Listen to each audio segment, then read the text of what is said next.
Sub registrar కార్యాలయాల్లో జరుగుతున్న అవినీతి అక్రమాలపై వస్తున్న ఆరోపణలపై ఏసీబీ అధికారులు రెండో రోజు కూడా విశాఖలో తనిఖీలు చేపట్టారు. గురువారం మధురవాడ, సూపర్ బజార్, పెదగంట్యాడ ప్రాంతాల్లో సోదాలు నిర్వహించారు. సిబ్బందిని పలు విధాలుగా ప్రశ్నించారు. కక్షిదారులతో మాట్లాడారు.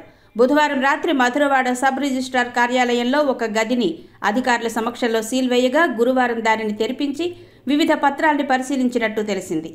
అంతేకాకుండా రిజిస్ట్రేషన్ పూర్తయిన కొన్ని పత్రాలు ఇప్పటికీ కార్యాలయంలోనే ఉండడంతో సూపర్ బజార్ కార్యాలయ సిబ్బందిని ప్రశ్నించడంతో పాటు 90కి పైగా పత్రాల్ని ఏసీబీ అధికారులు స్వాధీనం చేసుకున్నట్టు సమాచారం. అయితే రాష్ట్ర వ్యాప్త దాడుల నేపథ్యంలోనే విశాఖలో తొలి రోజు 5, రెండో రోజు 3 కార్యాలయాల్లో ఏసీబీ అధికారులు దాడులకు దిగినట్టు తెలుస్తోంది. అధికారికంగా మాత్రం ఇప్పటి వరకు వివరాలేవీ ఏసీబీ వెల్లడించలేదు. విజయవాడ, ఇబ్రహీంపట్నం, పల్నాడు, నరసరావుపేట, తిరుపతి సహా మొత్తం 12 సబ్ రిజిస్ట్రార్ కార్యాలయాల్లో ఏసీబీ సోదాలు కొనసాగుతున్నాయి. ఈ దాడులు సాయంత్రం వరకు కొనసాగనున్నాయి. అనంతరం నివేదికను సిద్ధం చేసి ఏసీబీ అధికారులు ప్రభుత్వానికి సమర్పించనున్నట్టు సమాచారం.